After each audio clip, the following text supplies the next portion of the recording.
I'd like to call this June 29th, 2023 Board of Education regular meeting to order. George, can you take the roll? Mrs. Bissell? Here. Mrs. Cobain? Here. Mr. Micko? Here. Ms. Stochek? Here. And Mrs. Hausum? Here. All present. If we could all rise for the Pledge of Allegiance. I pledge allegiance to the flag of the United States of America and to the republic for which it stands, one nation, under God, indivisible, with liberty and justice for all.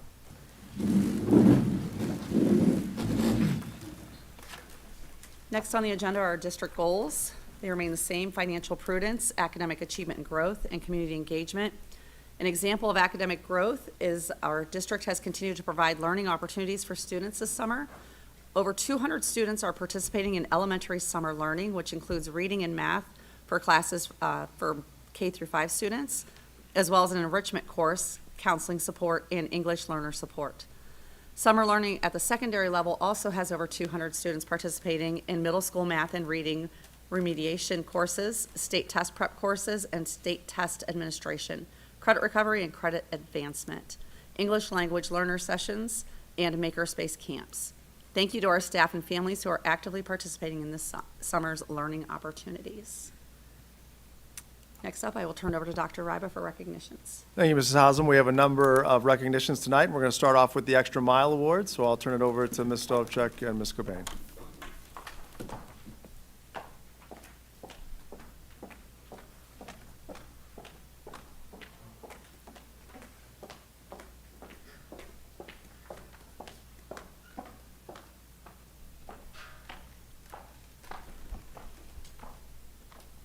This month, we are acknowledging a student, Andrew Dormany, if he could come up here, as well as Mr. Wingler. Andrew is a junior at Strongsville High School, and he's in our aeronautics program, and he's been awarded a $10,000 scholarship from the Aircraft Owners and Pilots Association. And he was one of only 80 scholarship recipients in the entire country. So we're going to have Mr. Wingler speak about that.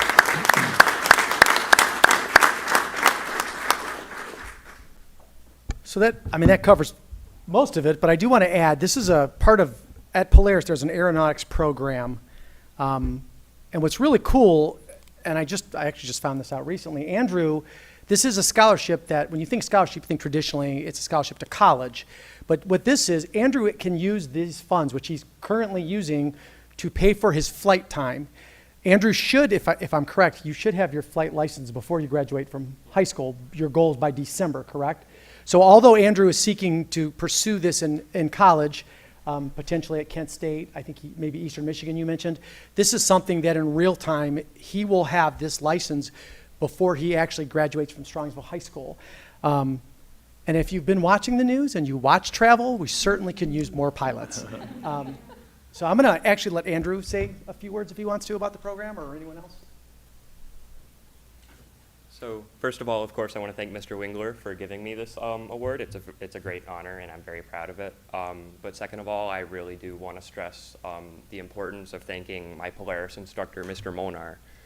He teaches my aeronautics class, and he gave me this opportunity, and without him, this would never have been possible. So he is the reason behind this. So I just want to say thank you for him.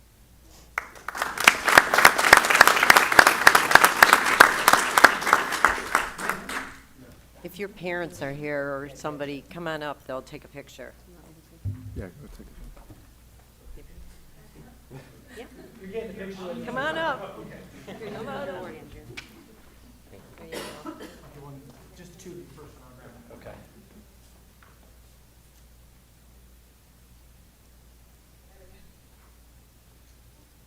I'm in the middle since I couldn't get your guys' tall genetics.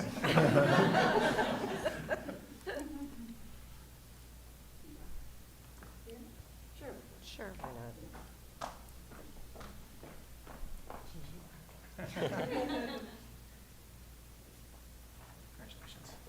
Congratulations.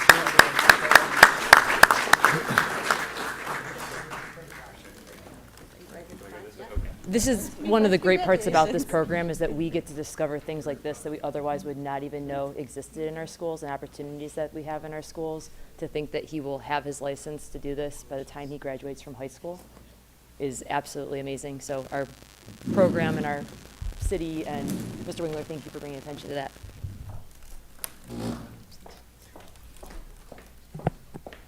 Once again, congratulations, and we're going to continue on with the recognitions. And I'm going to turn it over to Maggie Koza, who's representing the Strongsville Council PTA, to recognize a variety of staff as well as PTA members for this past year. Maggie?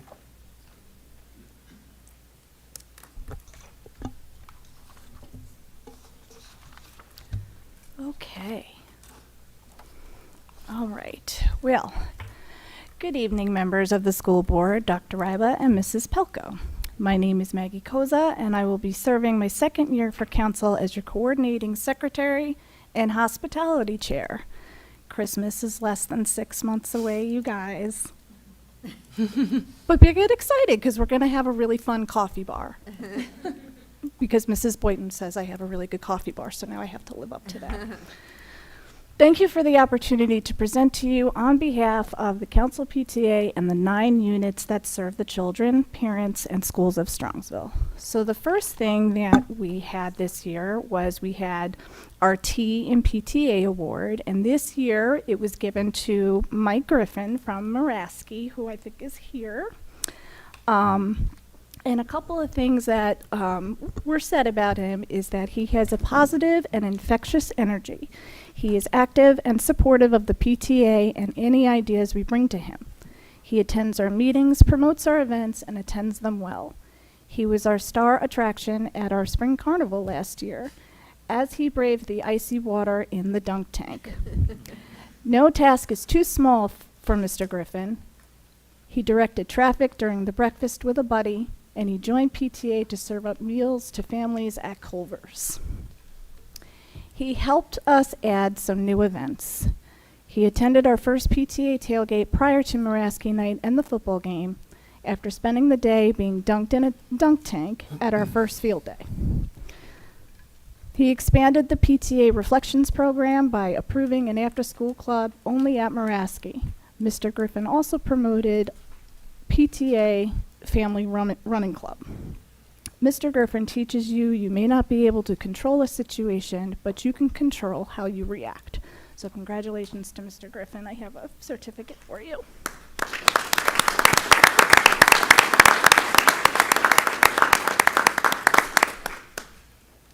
Mike?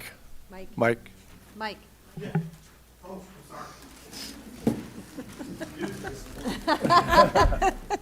Congratulations. Well done.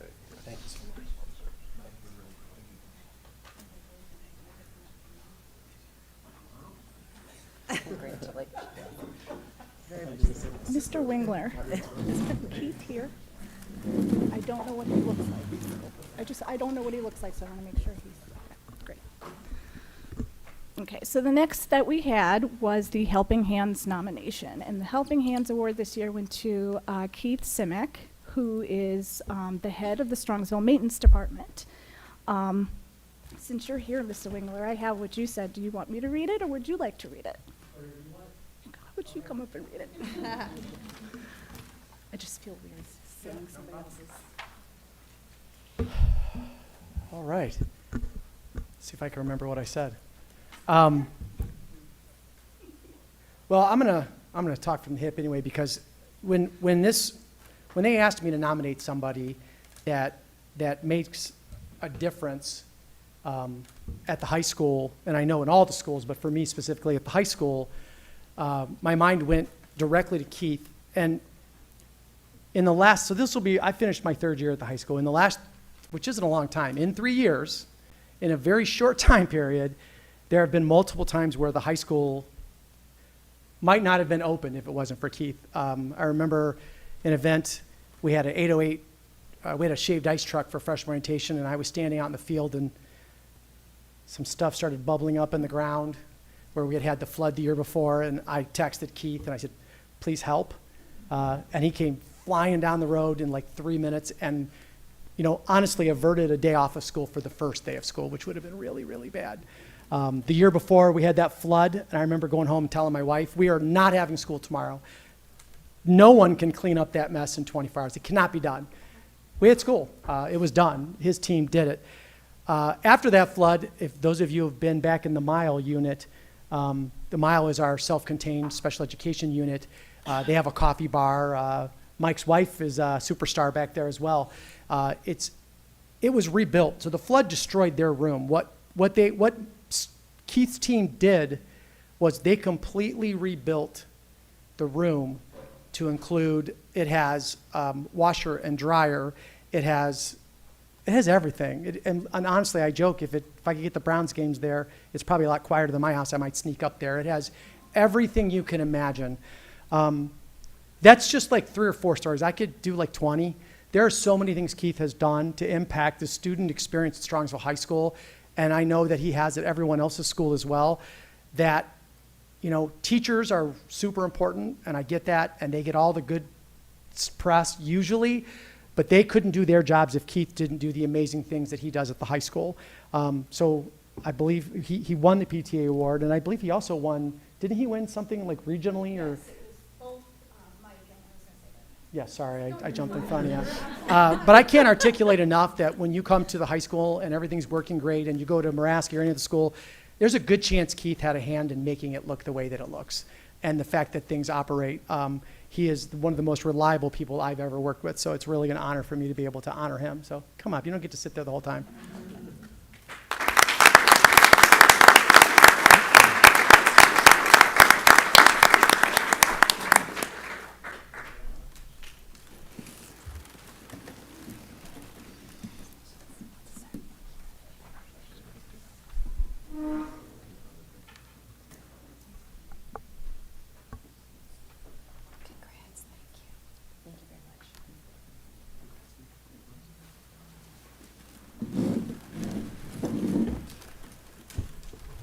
Okay, and then, yes, Mr. Griffin and Keith won out of the whole state. They won #1 for our awards, which was like an even bigger surprise, and it was a nice surprise that Kelly was able to share with us at our last luncheon.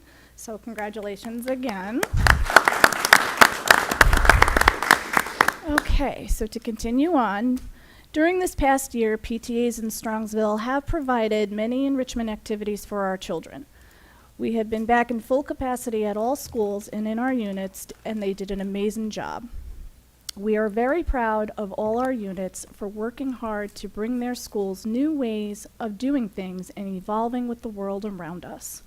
Some projects and activities included book fairs, carnivals, preschool prom, family fun nights, student group enrichment grants, holiday shops, family math and science nights, after prom, senior banners, multiple successful fun runs, and many teacher appreciation events.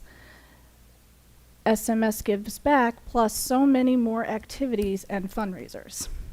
We have worked with staff members and community leaders through the DARE program, Strongsville Food Bank, Guidestone Adopt a Family Holiday Program, and the Strongsville Education Foundation. Collectively, between council and the 9 units, we have raised over $70,000 in funds that go towards our schools. We have approved over $20,000 in teacher and staff grants that include classroom and building materials and resources. In May, Strongsville PTAs gave out scholarships totaling $11,000 to our graduating seniors. At the council level, we have continued to host our Rocking at the Rec and SMS dances for our middle school and raised $15,500 for grants and scholarships. In February, we celebrated our annual Founders Day ceremony by recognizing 10 individuals that go above and beyond for the betterment of our students and school district. This year, we are happy to present to the board a total of 15,430 hours of volunteer service given by our PTAs for the benefit of our children, staff, and schools of Strongsville.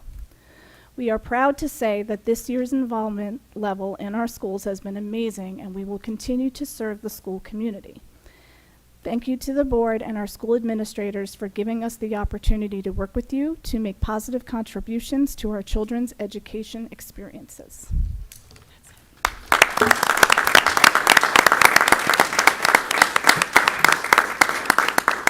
Once again, congratulations to Mike and Keith on a well-deserved recognition, and Maggie, on behalf of the district and the board, thanks to you and all of the PTA volunteers that volunteered so much of their time and talents to make our district a better place. We appreciate it. At this time, I'm going to turn it over to our Director of Student Services, Mr. Andy Trujillo, for some additional recognitions of staff and students that were honored throughout the past school year. Good evening, members of the board. I have the pleasure this evening of recognizing the 2023 Outstanding Educator Achievement Award to Emma Northheim, who's a kindergarten teacher at Moraski. If Emma could come up, please.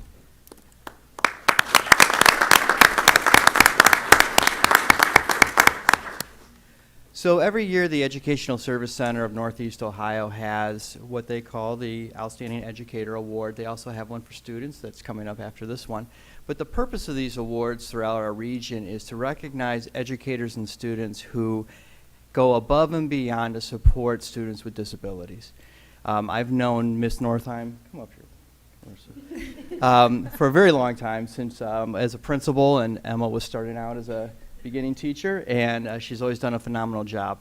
I'd like to read to you a little bit of what her colleague wrote in the nomination. I won't read the entire 2 pages here because there's so many great things to say, but it says that Emma Northheim works tirelessly to support all students and make her classroom the safe, positive, engaging space every child needs. She exudes inclusion, welcoming all students into her classroom. She's a team leader, but also an awesome team player. I know that Emma had a cohort of preschoolers from our district into her kindergarten classroom this year, and they were kids that throughout the year I was monitoring.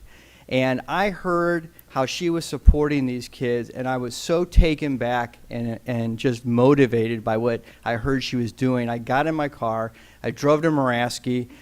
She doesn't know that's why I came. I didn't want it to make it too awkward, but I just had to check in and say, how's it going? What do you need as far as support?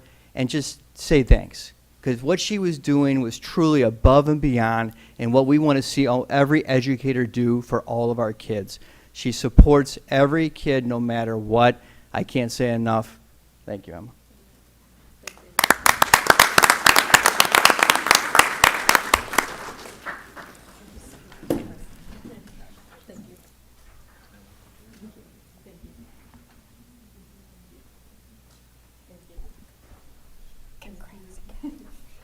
Excited to see you. So next we have 2 awards from the same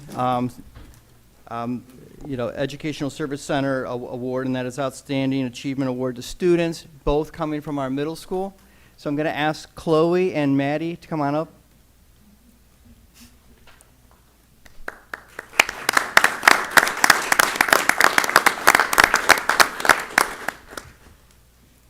So I'll read to you from what their teacher said about them and how they were recognized for this award. So Chloe Ahmad is an 8th grade student who comes to peer reading on Fridays and does reading and makerspace activities with students with special needs. She's always inclusive and makes sure everyone is included in some way in the activities we are doing. She has a genuine smile on her face and will work with any student who needs assistance. She's encouraging and has fun working with the kids. I've heard great things about Chloe and her continued support for all kids at the middle school, and for that I'd like to say thank you, Chloe.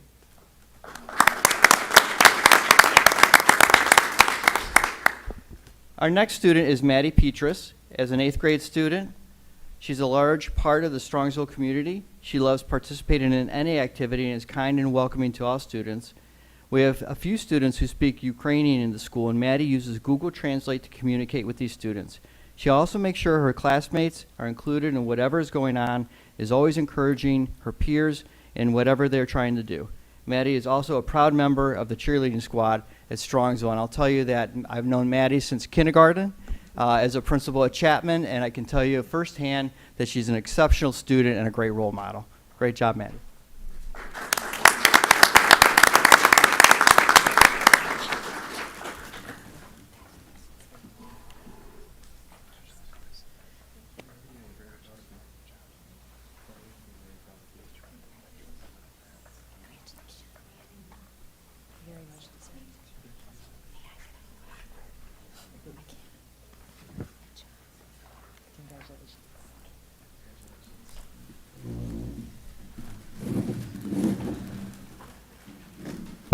Thank you, and congratulations again, Emma, Chloe, and Maddie, for your phenomenal work. And moving on to our last recognition, I'm going to bring up Chris Koval. I lost him for a second. I thought you left. With Mr. Wingler, hit him back there. I couldn't see. To talk about the outstanding track athletes and successes we've had this past season. Chris? Well, thank you. I'm going to have the track athletes come up too. Come on up. Yeah, if I'm up here, you're standing up here. Sure. I was going to say saving the best for last, but those are some really cool acknowledgments. Andrew, I have a deal with Case McIntyre that I get one free flight. So, where he is? He's still here? Andrew, where are you at? I don't see you. Oh, he snuck out. Well, Case is giving me one free flight, so Andrew gets me one free flight. Again, thank you for giving me the opportunity to speak tonight on behalf of some really good, exceptional Strongsville student athletes. I'm really actually here to recognize 2 seasons, both the indoor season and the outdoor season. And this has kind of become a yearly tradition here in June that I get to come up and speak, which is a huge testament to the work that they put in. And we started all the way back in November with practices indoors, and actually I think we had better weather in November and December than we did in March and April, and we were outside a little bit more back then. But we compete in a 4-division conference at Spire Institute, and there's anywhere from 8 to 10 teams in each conference, and we compete, and the idea is to just compete, but of that, the top 24 times in each event across the state of Ohio gets qualified into the state championship. And this year we had 5 girls qualify for the indoor state championship and 2 boys. On the boys' side, we had Aiden Oderkirk and Mason Birch, both qualified in the high jump. Both guys cleared 6 foot, and I could say they probably aren't happy with that, and they know that they could do better than that. Aiden ended up finishing 16th, and Mason ended up in 14th. But I know both guys put a lot of work in. Mason is a senior and has graduated, and I always say it takes 1 year at the state meet in order to understand what that is all about, in order to really truly be able to compete. So Aiden, the bar's been set, literally. You had your one freebie. All right, so now the bar goes up, and you're gonna have to do a little bit better next year. And I know he's already hounded me for time over the summer to work on some high jump stuff, so we'll probably be doing that as things go here. I got this for you, Aiden.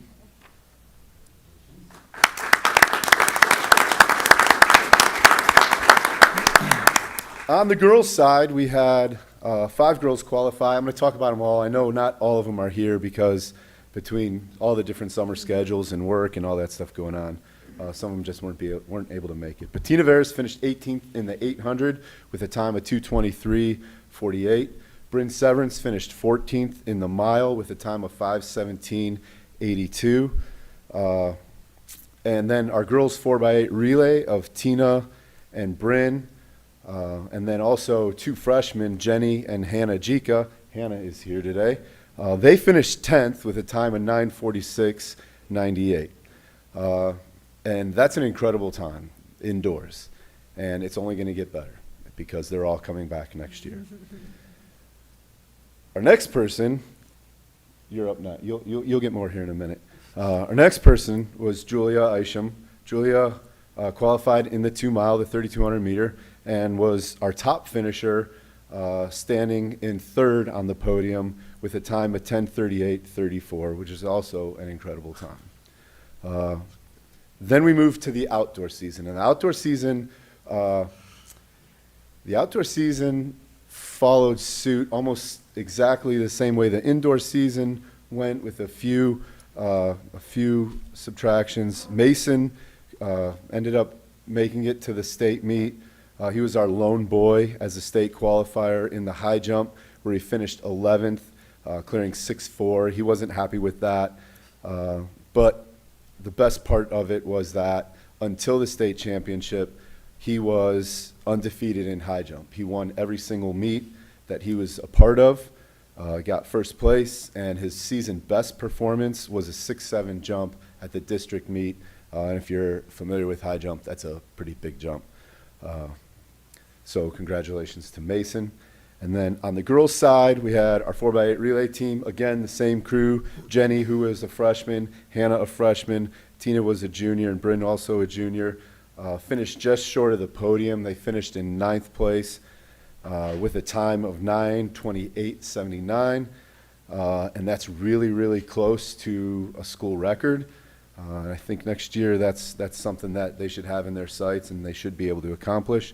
Hannah is a freshman, as I said, and she's one of our team's top 400-meter runners.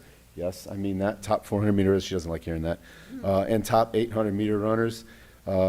She was our 5th leading scorer this year for the season, scoring 45 points, and she ran a season best 2:17 in the 800 at the GCC Championship, where she ended up finishing 4th. And I did mention she is a freshman, so I am sure that next year I will be standing here again speaking about her and the accomplishments that she has made. So congratulations to Hannah.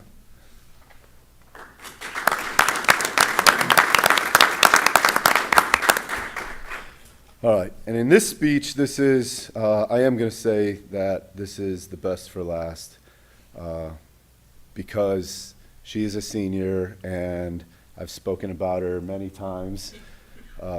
And I first met her not as a coach, but as a teacher. She was in my weight training class, and I knew right away that she was an animal because she worked very hard as a freshman, and I knew that, as a teacher and as a coach, I'm going off script now because I could talk all day about her, so I'm going to talk a little bit.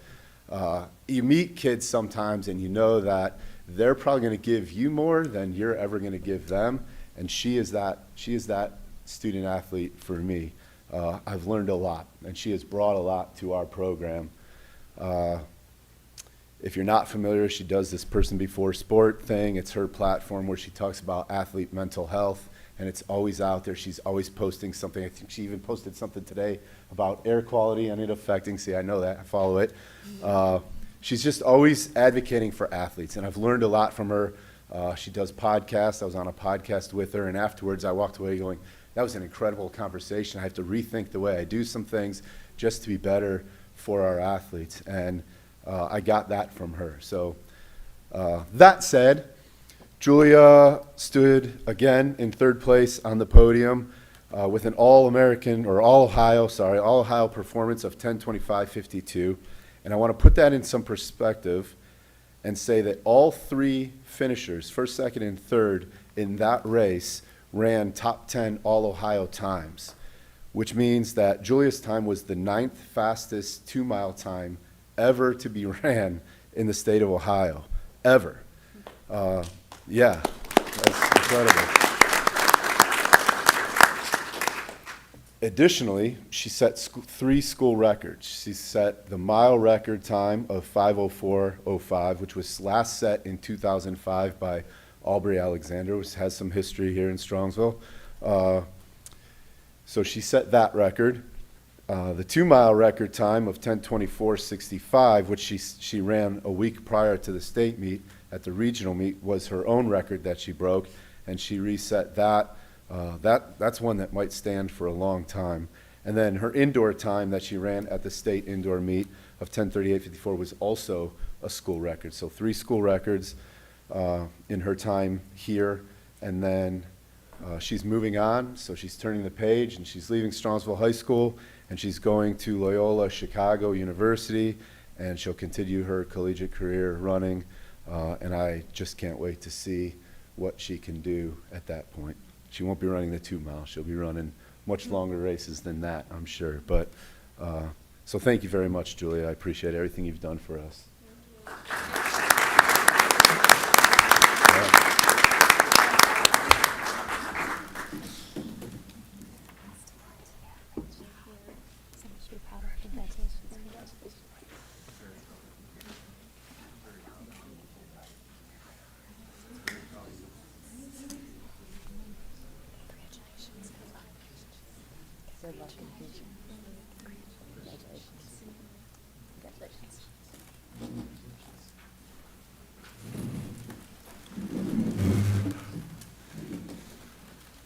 Congratulations again to our outstanding athletes, students, and staff.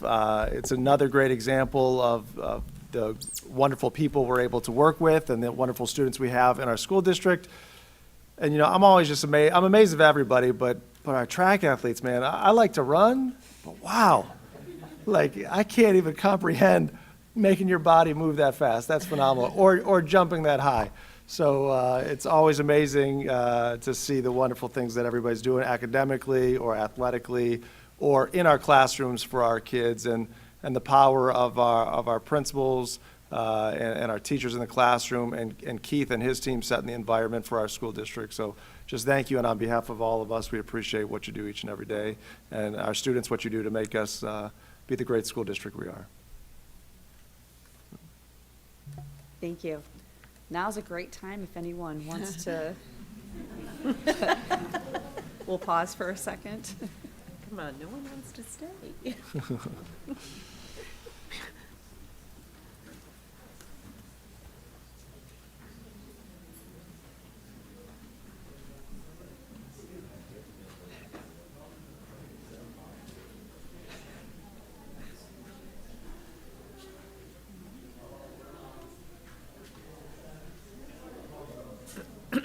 All right, moving on with our agenda. Next, we have public comment. I don't have any slips. George, do you have anything? I don't have any. Is there any public comment? Tom or Dawn, if one of you can grab the doors for us. Thanks.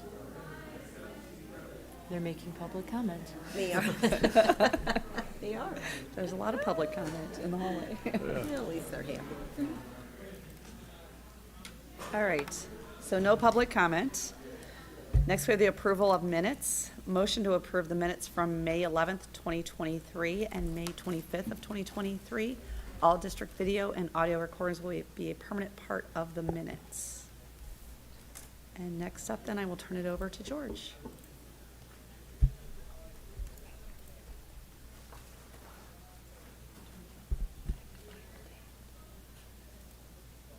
Thank you, Mrs. Hausum. I have several items for your consideration tonight, mostly around our fiscal year end. Tomorrow is the last day of our fiscal year, so it's kind of a big day for us, and then a new year going into July. But with that, there's several procedural items that need to take place at the end of the fiscal year, which will be encapsulated as part of the items on the agenda tonight. First off is the item 1, E1 is the May financial report. Those reports are attached to the agenda. The second item is SEF grant approval. Be it resolved upon the recommendation of the treasurer that the following Strongsville Education Foundation grants for transportation expenses for elementary school field trips and expenses for the early learning preschool in-house field trip for fiscal year 23 be approved for the total amount of $17,474. So big thank you to the SEF who funds our field trips for the elementary school and preschool. Item E3, annual transfer of funds and advances. These are due to the end of the fiscal year. We cannot have funds that are in negative balance, and in doing so, that the general fund would do a transfer to cover any negatives. The ones that we have are Fund 9 is the uniform school supplies.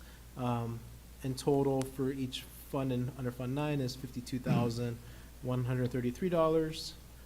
The termination benefit fund is where we pay our severance payments for our employees that are retiring. There is no income going into that fund. It is a transfer from the general fund. Rather than paying the expense at the general fund, we pay it out of this 035 fund, so it doesn't count against our per pupil amount. The cost for this year was $400,051.16, so that is a transfer going in. And then also the athletics, the middle school athletics, earlier in the year we did a budget increase for them. We estimated a transfer at that time of $10,762. The actual transfer based on what they spent and revenue that they brought in the remaining of the year is $6,831.49.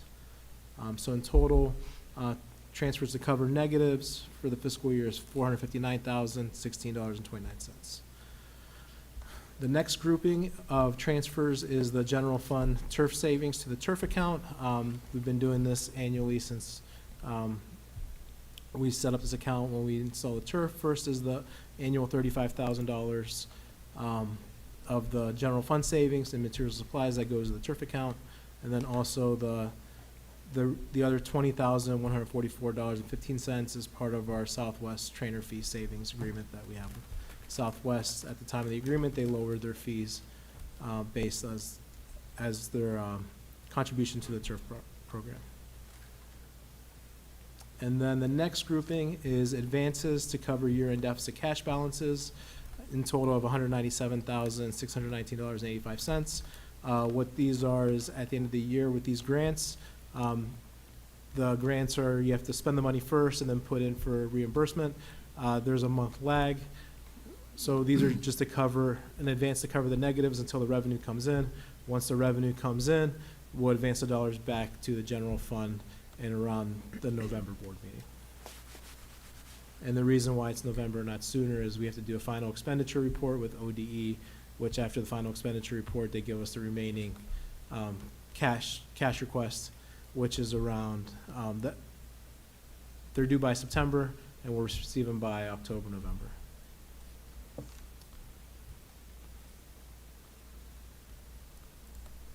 The next item is the final amended appropriations for the fiscal year 23.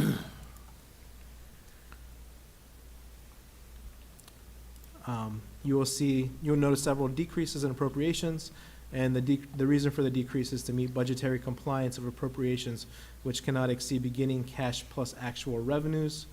Overall, there are 3 budgetary compliance tests that the district must meet. Appropriations in the financial system must match the BOE approval. Appropriations cannot exceed the beginning cash plus estimated revenues, and appropriations cannot exceed beginning cash plus actual revenues. Throughout the year, we are compliant on the first 2 compliance tests. The last compliance test is an end-of-year fiscal year adjustment to reduce budgets based on actual available resources. Invoice order approval. Be it resolved upon the recommendation that the treasurer that in accordance to ORC for the after-the-fact invoice, the board approves the following invoice payment, and the treasurer be authorized to sign the fiscal certificate. The vendor is Envoy. The PO is PO 233602, which is dated 6/15/2023, in the amount of $23,726.24, and the renewal for Envoy came to us at May 13, 2023. Approval of new funds.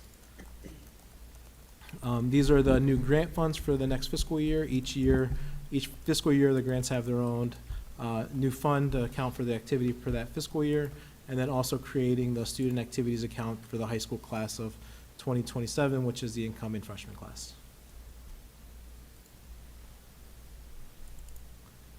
Student activity programs, uniform school supplies, public school support, internal rotary funds, and local grants proposed budgets for fiscal year 24. Be it resolved upon the recommendation of the treasurer that the proposed budgets for fiscal year 24 be approved as listed. Fiscal year 24 temporary appropriations. Be it resolved upon the recommendation that the treasurer that the temporary appropriations for fiscal year 24 be approved. The reason they're temporary is for the general fund. For the temporary appropriations for salaries and benefits, we set them at 50%. The remaining account numbers we set at 100%. And the reason to do a temporary budget now is we're still doing the hiring process as people are hiring. As being hired and coming in, we can set their actual salary and benefits, and then also any contractual commitments that we have for next year. Those are still being finalized. We have till September 30th to do an annual budget, which we usually adopt that in September. And then in November, we'll do the 5-year forecast again.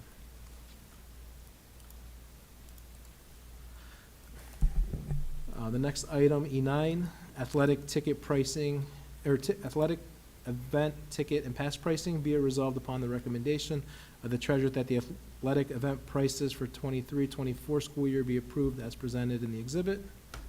The increases were based on the conference increases. The next item, it is a separate vote. It is for the food service management company contract renewal. Be it resolved upon the recommendation of the treasurer that the contract between Strongsville City Schools and Compass Group USA by and through its Chartwell's division for management of the school district's food service program be renewed effective July 1, 2023 through June 30th, 2024. Do I have a motion? So moved. Second? Second. Motion by Ms. Stavcek, second by Mrs. Kilbane.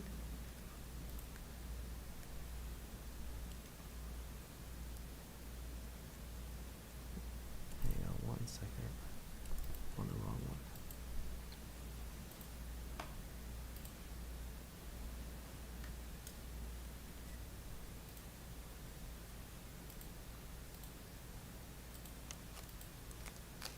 Sorry, technology.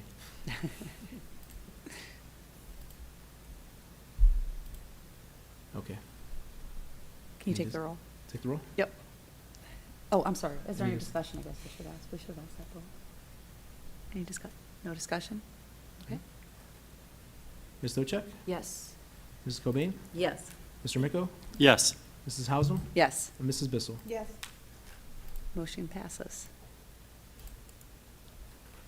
All right, and then the last one, E11, is the resolution for renewal of an existing 5.9 mil tax levy for the purpose of the current expense. I'll read the resolution, but there was a change, since we already approved this in May, there was a change in the fiscal certificate based on rounding. So we had to repeal that resolution and then reissue this resolution, which will be filed tomorrow. Be it resolved upon the recommendation of the treasurer that a resolution be approved pursuant to section 5705.21 of the revised code, submitting to the electors of the Strongsville City School District the question of renewal of an existing tax levy for the purpose of current expenses, whereas in light of the county fiscal officer's reissued certifications, this board desires to reassert its determination to proceed with submitting to the electors the question of the renewal of the aforementioned tax levy in accordance with the certification of the county fiscal officer dated June 8, 2023.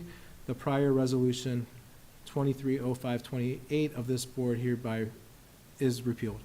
The two changes were on the county auditor certification.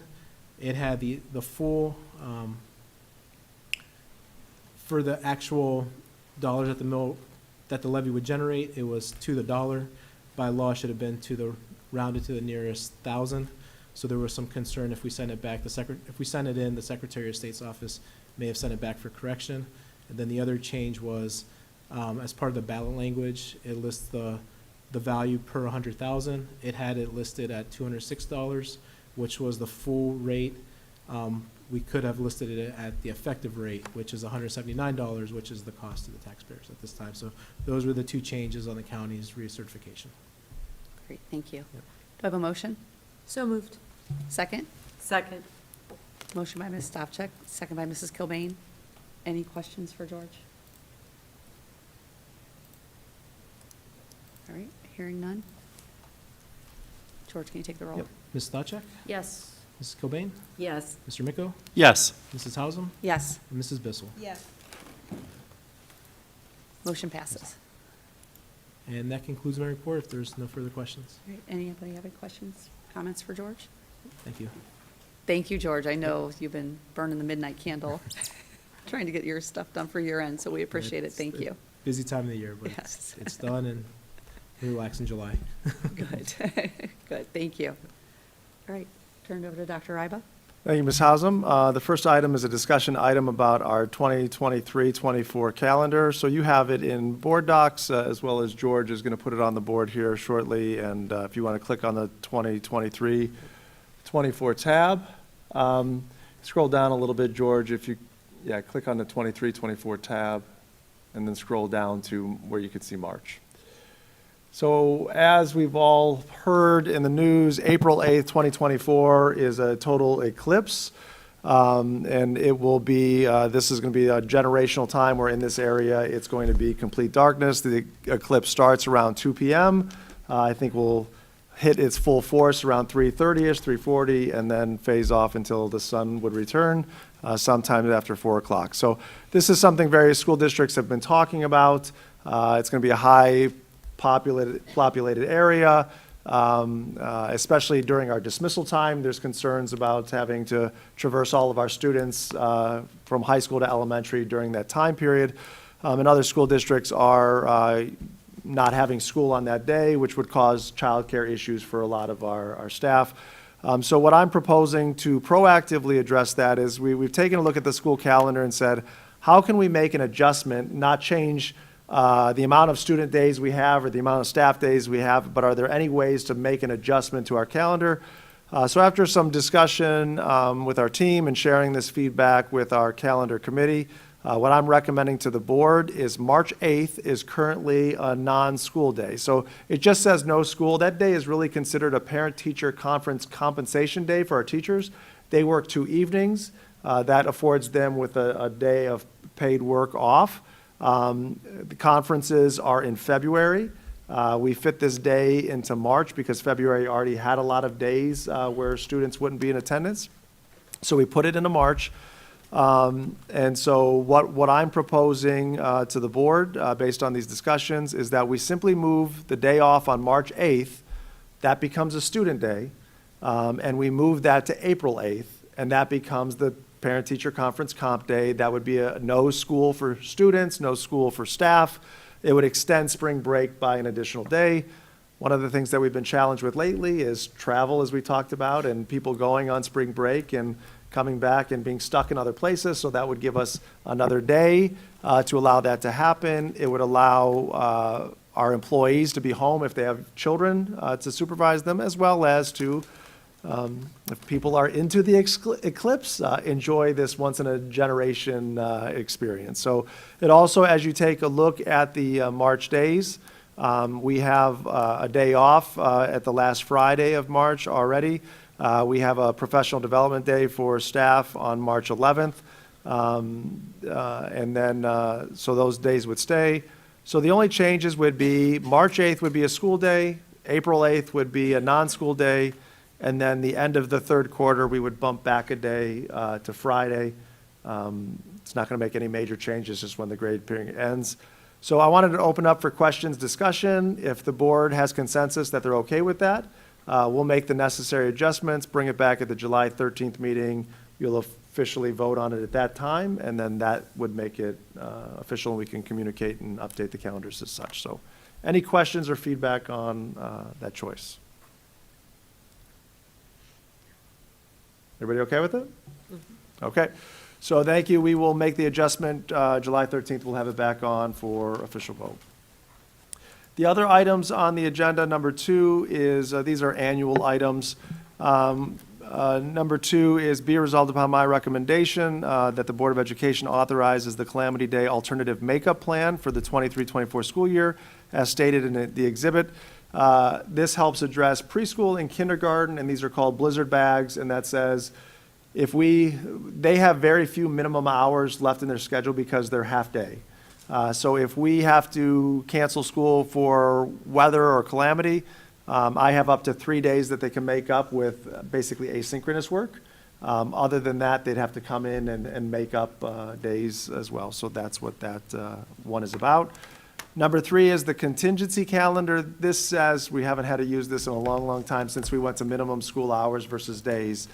If for some reason we would utilize all of we would go below the minimum hours per grade level, these are the days that we would reopen school and have students attend. It would be the next week, the first week that we're typically closed after Memorial Day weekend.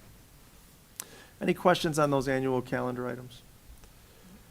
Number 4 is ratification of the agreement with the Strongsville Education Association. So be it resolved upon my recommendation that the Board of Education ratifies the 3-year agreement with the Strongsville Education Association effective August 1st, 2023 through July 31st, 2026, and this does require a vote.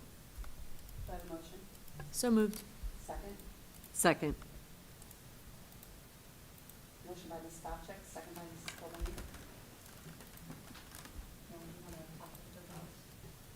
Yes, so I'm very excited about the work with a great partnership we have and continue to have with our teachers. I'd like to commend Mike Scott, our association president, and his team.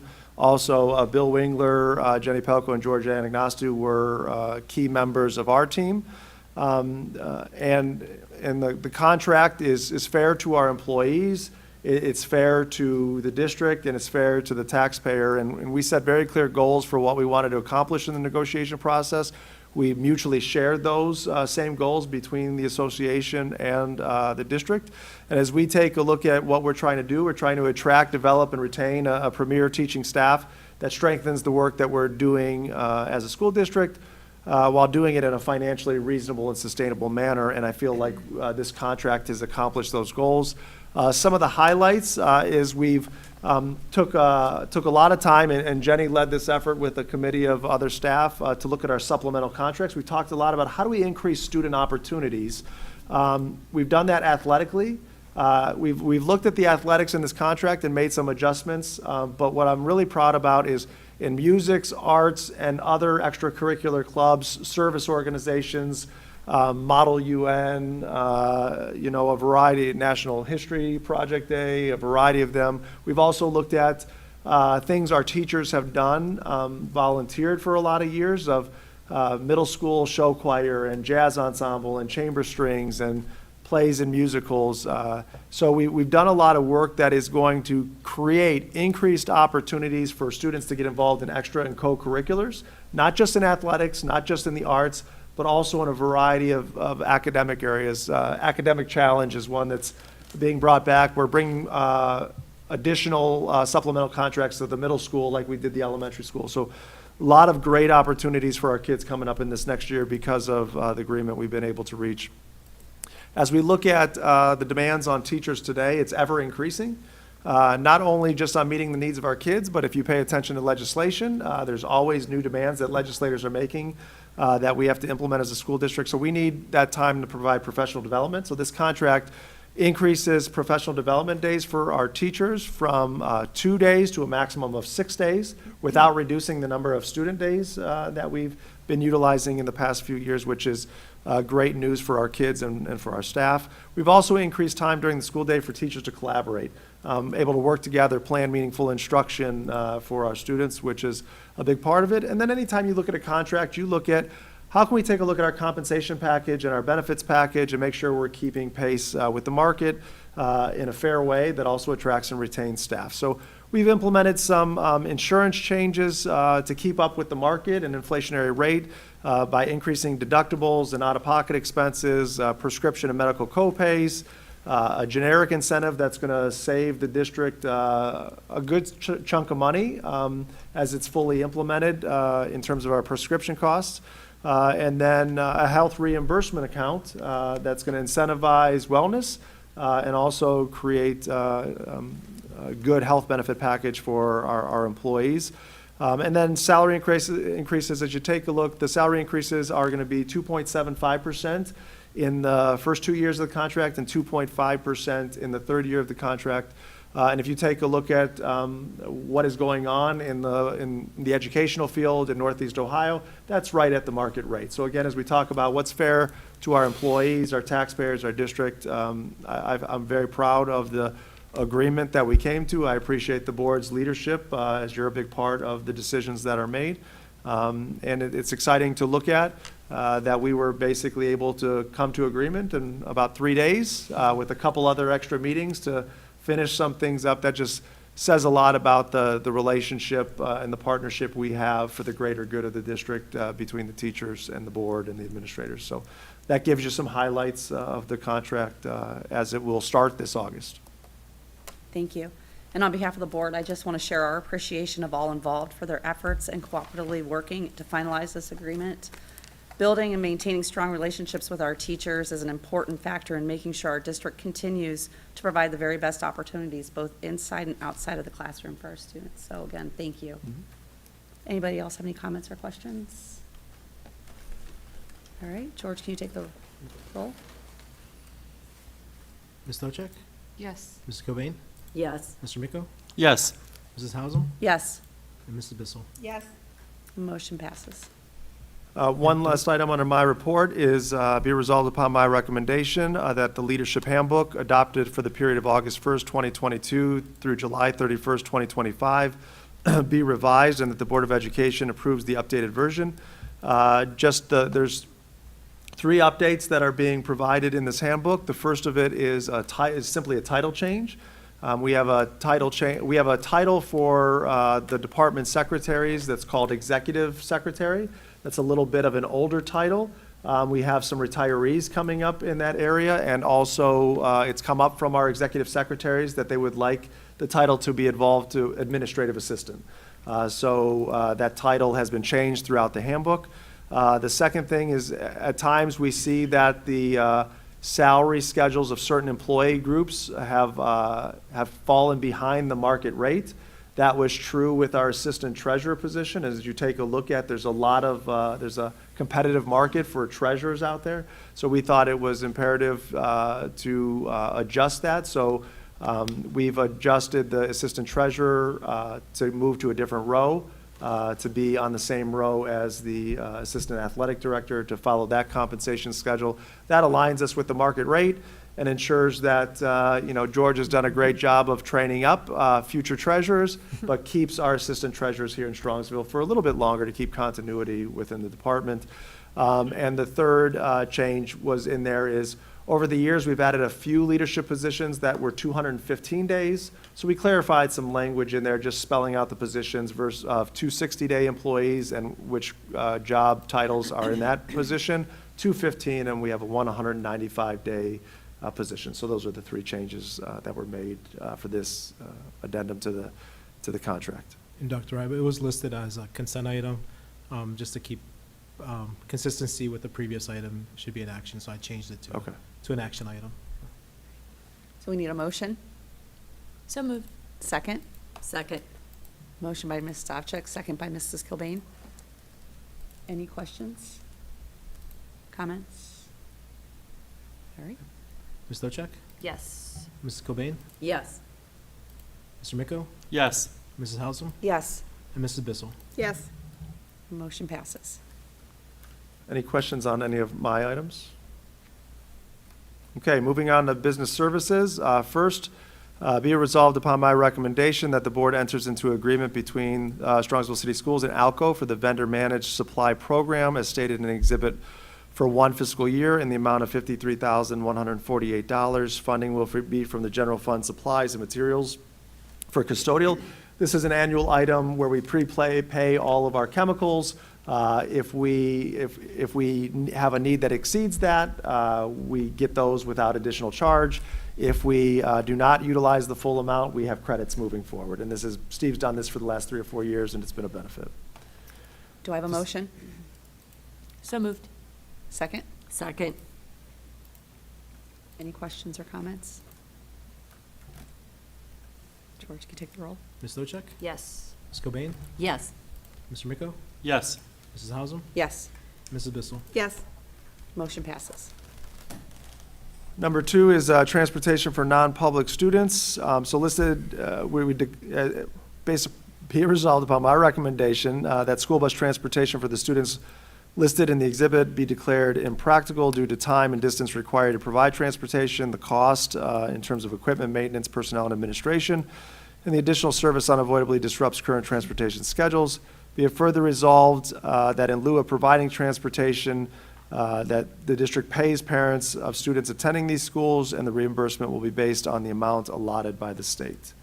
Moving on to number 3, another annual renewal. Be resolved upon my recommendation that we enter into a 5-year renewal for paper cut click charges with Dex Imaging beginning July 26, 2023 through July 26, 2028 for a total of $16,455. Funding will come from the Permanent Improvement Fund. This is not our copier system. This is the click counts and the software that runs and tracks our paper usage across the district. The next item is our payment for our school resources officers. So be it resolved upon the recommendation of the superintendent that the monthly school resource officer reimbursement be approved per the exhibit. You approved this new rate back in January. This is just applying it for the upcoming school year.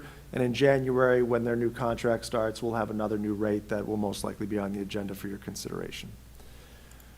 Number 5, I missed the last action item, so I'll read it and then I'll give the update when it's time for discussion. So be it resolved upon my recommendation that the Board of Education approves the purchase of safety security film from Armor Window Films for a total of $175,584.83 for district building windows, funding to be from the safety grant.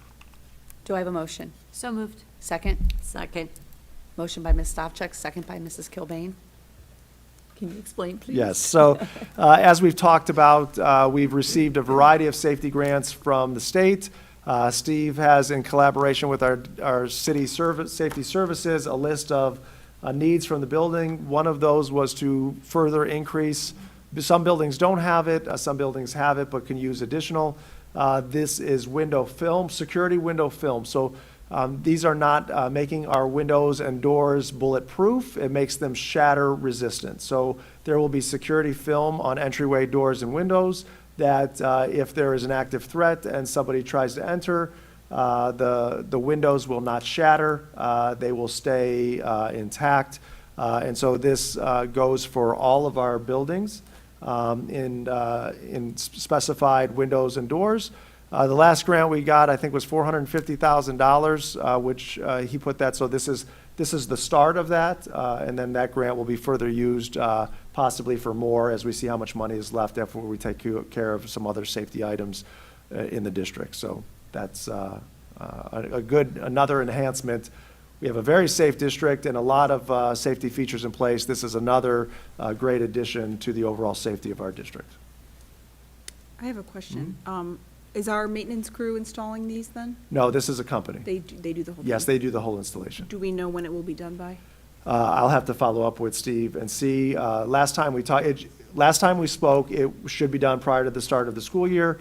I think it's a 2-week process to get through all the different buildings. So we should be good, but I'll verify with him. Thank you. Any other questions or comments? All right, George, can you take the roll? Ms. Stochek? Yes. Ms. Cobain? Yes. Mr. Miko? Yes. Mrs. Hausum? Yes. Mrs. Bissell? Yes. And the final item is we have a variety of gifts and thank our generous community for their support. We have the Blazetic family who donated a canopy tent for the girls and boys tennis team.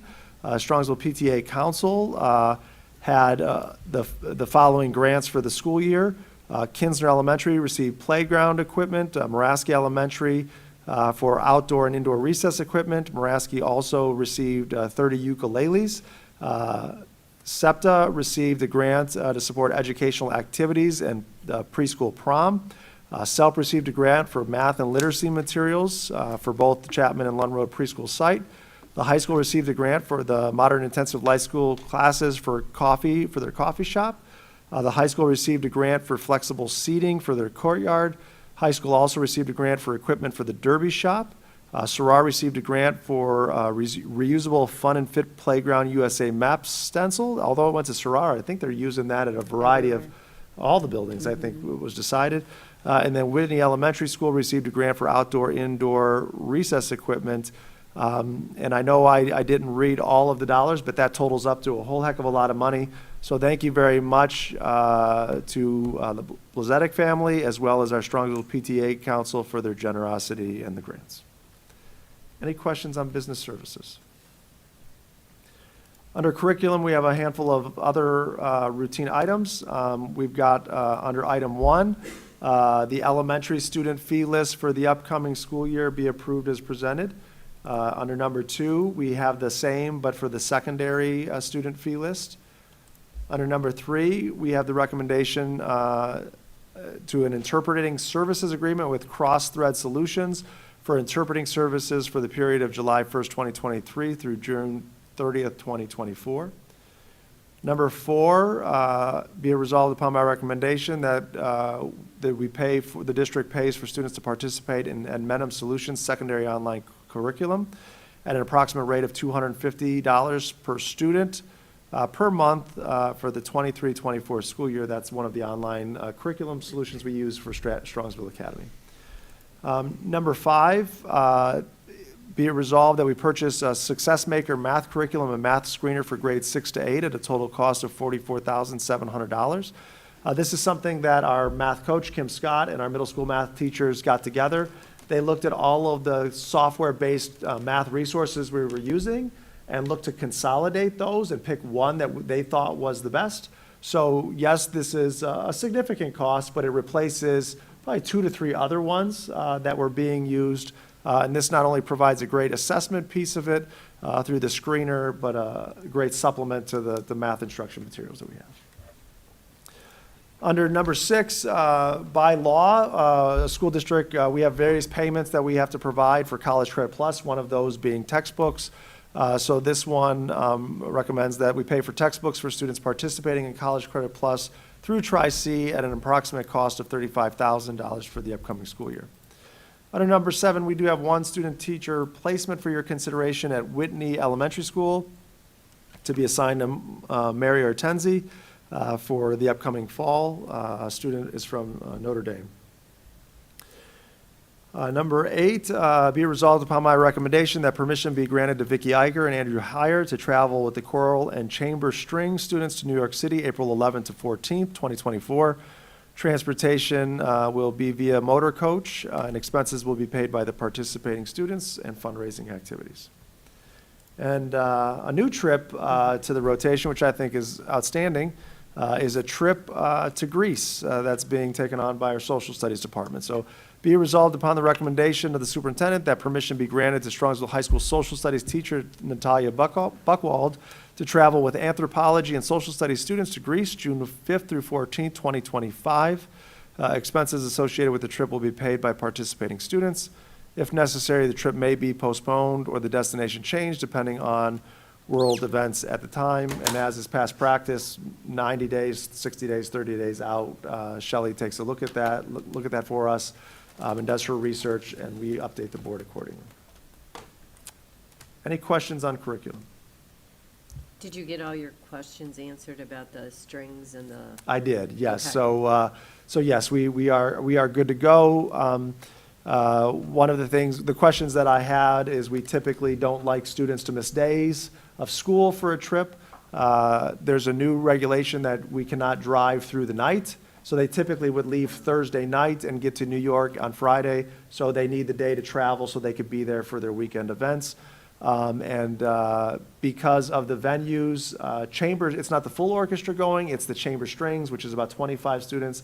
And they used to years ago do a trip together like this, so this is kind of just reinstituting that.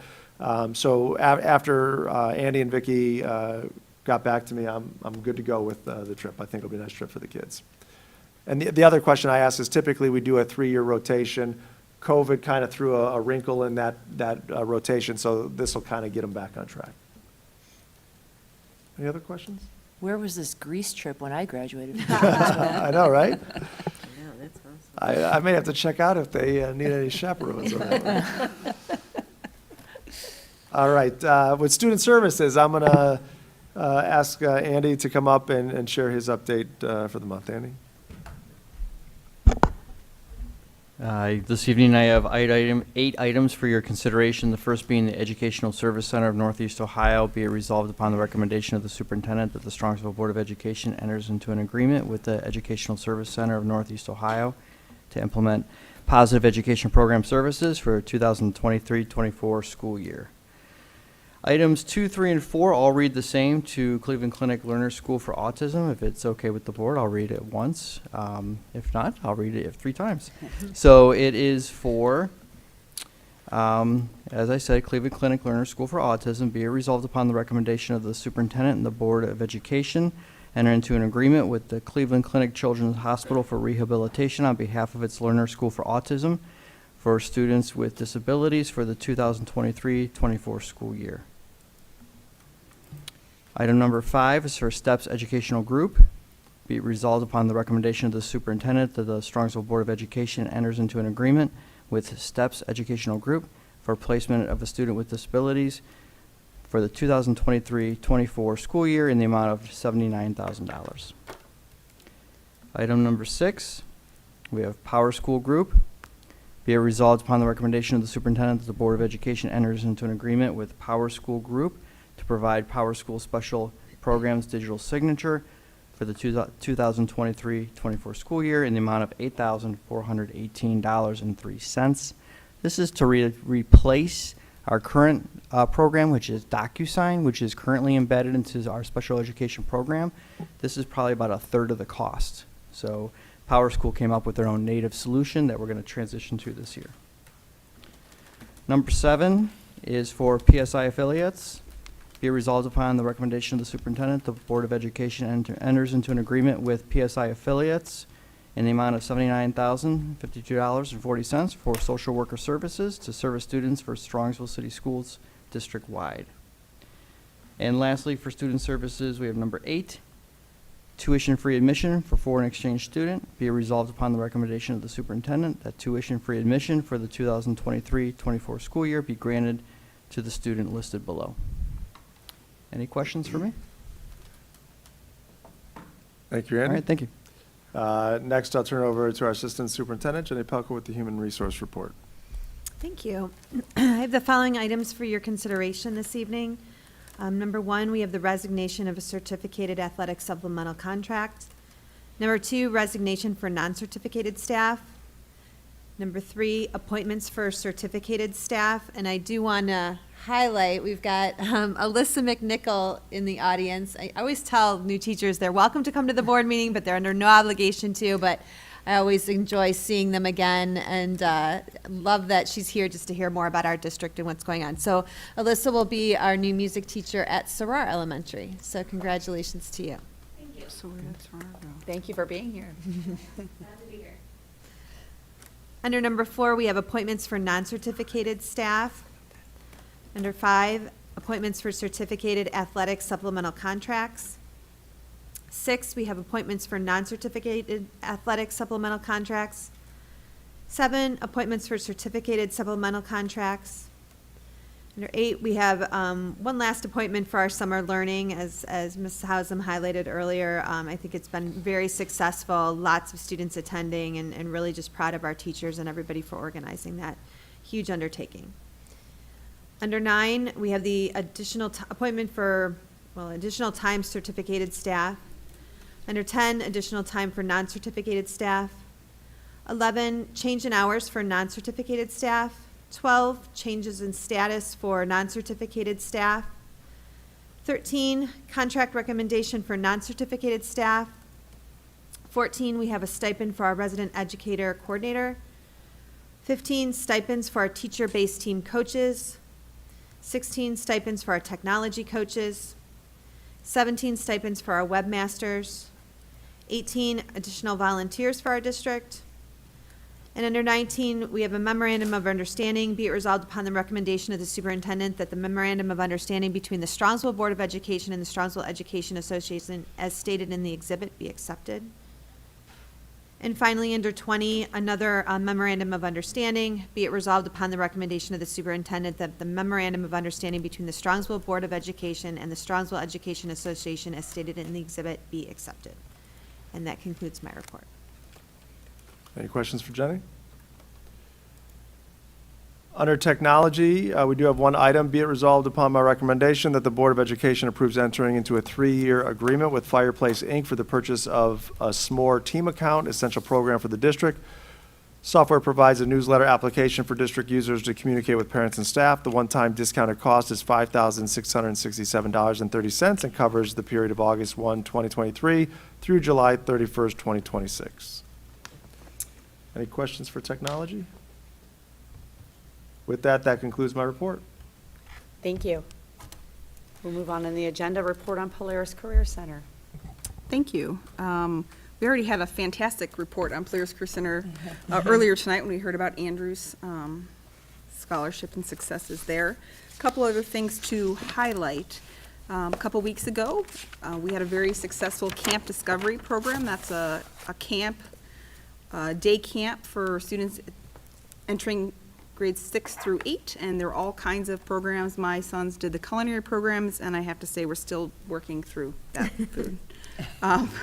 So they had the best time and made lots of yummy treats. And so if you're interested in seeing what that looked like for our students, you can check out social media. They have all kinds of highlights. And then be on the lookout. I've already heard from some parents who are interested for next year, so be on the lookout for that. And two other businesses we want to give a shout out to. PPG has just awarded Polaris Career Center a $7,500 grant for Project Lead the Way, and that is a program that services all of our middle school students here in addition to several other districts. And so our students directly benefit from that $7,500, so we're very thankful to PPG. And I know I did have a community member here in Strongsville reach out to me about that grant, so thank you to him for being aware of the needs of the community. And finally, Strongsville's Clark Reliance has a great partnership with Polaris, and they welcomed some summer welding interns. So we thank them for their involvement in the school community. That concludes my report. Thank you, Michelle. Rich, report on legislation. Thank you, Mrs. Hausum. The update for today is that the Ohio House and Senate leaders yesterday indicated they're closing in on a deal to pass a new state budget after reaching tentative agreement on school vouchers, K-12 funding, and a number of other education issues. The final budget vote is expected tomorrow, so cross our fingers. And I would like to highlight that as far as the local school district, as far as Strongsville is concerned, the final budget will contain the House's proposal to continue to fully fund the Cup-Patterson School Funding Plan. And that, the House portion, or the House version of the budget bill fully funded it. The Senate version pared it back a little bit, and that Senate version would have harmed Strongsville compared to the House version. So it's good news that, cross our fingers, I don't want to count our chickens before they're hatched, but cross our fingers, we should be in better position that the House version of the funding will become part of the next biennium state budget. Both the House and the Senate canceled their sessions today, but they have, if needed, sessions scheduled for Friday. The procedures that'll happen is assuming that the accepted budget is passed by the conferences, accept it and it's passed. It'll then go to the governor, and the governor will have an opportunity to determine any line item vetoes that the governor wants. That will take a few days. The biennium budget is over 9,000 pages long, so the governor is going to take a reasonable amount of time to make his determination. To get us past the deadline, most likely tomorrow, they'll pass a temporary appropriation measure that will last approximately 2 weeks to get us from the deadline of June 30th to when the governor signs the final budget. But to give you an example of the changes, last year, our estimated aid, according to the Ohio Legislative Service Commission, from the state was approximately $7.8 million. The House version for fiscal year '24 would have raised that or increased that to $8.3 million. The Senate version brought it back down to $7.8 million. Fiscal year '25, the increase for the House version for Strongsville would have been $8.6 million, whereas the increase for the Senate version would have been $7.8 million, which in rough numbers is a change of $500,000 for next year and a little over $800,000 for the year after. So they, the wrangling in Columbus does have real effects on what happens here in Strongsville. So we're going to thank the House once this all comes through and the House version passes. And that concludes my report. Thank you. Next, our liaison reports. City Council. their last city council meeting, the Charter Review Board made a presentation on a few changes, and they presented to our city council. Council will vote on the proposed changes at their council meeting in July, their very last meeting before they recess for, in the month of August. And that concludes the city council report. Strongsville Education Foundation? The only thing I have on that is they are going to cancel their jockey and juleps for next May. And they voted they are going to go with a casino night, November 11th. Keep that on your calendar. They're hoping that the change will be able to attract more people because May is such a busy time. So anybody out there listening, they do a great job, and they do so many great things for the kids in the schools. So keep November 11th open if you can remember that. And I think they approved all their grants for the year.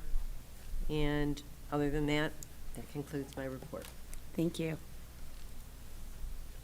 PTA Council? That would be me. And they're recessed, so nothing until September. Thank you. Board committee reports. Finance Committee? No report. Our next meeting is to be announced. Policy Committee? We are having a meeting July 18th at 2 p.m. here. If you're ready for some excitement, come join us. Thank you. Facilities Committee? Rich, we don't, Our next meeting is on August 15th at 6:30 PM. The Facilities Committee is meeting quarterly. The busy work is being done by the Elementary Facilities Committee, but the next Board Facilities Committee is August 15th. thank you. Business Advisory Council? Our next meeting is to be announced. Perfect. Thank you. Next on the agenda is the adoption of the consent calendar. Action by the Board of Education and adoption of consent calendar at this point of the agenda means that all items appearing in this agenda denoted as type/action consent, which items constitute the consent calendar, are adopted by one single motion unless a member of the board or the superintendent requests that such items be removed from the consent calendar and voted upon separately. Do we have anything that needs to be removed? Nope. Okay. Do I have a motion? So moved. Second? Second. Motion by Ms. Stavcek, second by Mrs. Kilbane. George, can you take the roll? Ms. Stochek? Yes. Mrs. Cobain? Yes. Mr. Miko? Yes. Mrs. Hausum? Yes. And Mrs. Bissell? Yes. Motion passes. Next, superintendent's timely information. Thank you. I have a couple updates in terms of timely information, as we heard from, Mr. Wingler about the work Keith, our maintenance department, as well as our custodians do. This is a busy time for our maintenance and custodial staff as they get the buildings ready for the fall. So in terms of our custodial work, they're doing a phenomenal job deep cleaning all of the buildings, emptying out the classrooms, waxing the floors, cleaning them out, cleaning the walls and all the surfaces, and putting everything back together for the start of the school year. Some of the bigger maintenance projects in the district is we have a couple, additional classroom spaces being built at Whitney Elementary School starting in the spring, but you can see the progress here. Moraski's putting a pavilion right outside of their playground there, so that's coming together. And then if you go to Pat Catan Stadium, as you know, the board approved a track replacement for this summer. We're also, as you can see a little bit in that picture, we're putting new curbing around the track to avoid the grass that was growing there and the trimming, new fence line, as well as new track. And if you've been to the middle school or here, it's not exciting, but the preventative maintenance to seal our investment in our parking lots and reline those for the year is going on. And Steve has put a 3 to 5 year cycle on that, so that's in good shape. So appreciate the work that everybody's doing over the summer to get the school ready for fall. On the next slide, we talked about the summer school for our high school students and elementary students. We also have what's called extended school year to support our students with disabilities that qualify for this extended summer programming. So we've got over 30 students at the middle school as well. receiving behavioral therapy, speech therapy, specially designed instruction for their individual needs. So it's a great opportunity for our staff to be with our kids, to keep learning going throughout the summer, as well as it says here, they're doing some cooking. We've got coffee shops, and then obviously the social skills of interacting with different staff and peers. So in terms of summer opportunities, whether it be makerspace or reading and math instruction or credit recovery or credit advancement at the secondary level, as well as specifically targeted instruction for our students with disabilities, it's been a great June helping support our kids in a variety of ways. And then finally, on the last slide, as we're getting through towards the end of June, my mom is a retired teacher, and she would always say, July 4th, it's the halfway point. You're on the downward slide towards the start of the school year. So we are there. But Wednesday, August 16th, will be the first day for grades 1 and 9 in kindergarten orientation. If you read my parent update this week, there's important information if you have a kindergarten child about signing up for kindergarten screening, and then when times will be assigned for your kindergarten orientation on that first day. The next day, kindergarten and grades 10 to 12 come, and then the following Monday, preschool is back, and orientation for preschool students happens the prior week. So before you know it, we'll be back at it, but those are some timely information updates for you for this meeting. Thank you. Next, Board of Education, other. Do we have any other? Hearing no other. Next, we have meeting notifications. A regular Board of Education meeting work session will be held Thursday, July 13th, 2023 at 7 p.m. in the meeting room of the Administration Building, 18199 Cook Avenue, Strongsville, Ohio. And our annual board retreat will be held Thursday, July 27th, 2023, 6:30 p.m. in the meeting room of the Administration Building, 18199 Cook Avenue, Strongsville, Ohio. Next, we need to have, to appoint a treasurer pro tem for our July 13th, 2023 Board of Education meeting. We need a motion to approve the appointment of Nicholas Mancini as treasurer pro tem for the July 13th meeting. Do I have a motion? So moved. Second? Second. Motion by Ms. Stavcik, second by Mrs. Kilbane. George will be around the world in Greece with his family for some much-deserved time off, so Nick is going to step in for him and try to fill his shoes. I'll be scouting on Natalia's trip for 2025. Yes. Come back and tell us as chaperones where we need to Right. go. Yeah.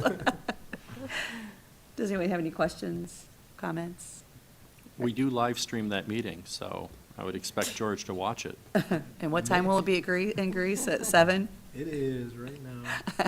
It is the middle of the night. All right. There you go. So have peace and quiet watching. Right. Yeah. Can you take the roll, George? Ms. Stochek. Yes. Mrs. Cobain. Yes. Mr. Miko. Yes. Mrs. Hausum. Yes. And Mrs. Bissell. Yes. Motion passes. We hope you have a great time, George. Thanks. And next, we do have need for executive session to discuss. To consider the employment of a public employee. Do I have a motion? So moved. Second? Second. Any discussion? Hearing none. George, can you take the roll? Ms. Stochek. Yes. Mrs. Cobain. Yes. Mr. Miko. Yes. Mrs. Hausum. Yes. Mrs. Bissell. Yes. Right, and we will adjourn the meeting, No, we will enter an executive. or we session. will enter an executive session, I know, at 8:35. We see no need to come back into public session, so everyone please enjoy the rest of your night and have a happy 4th of July weekend.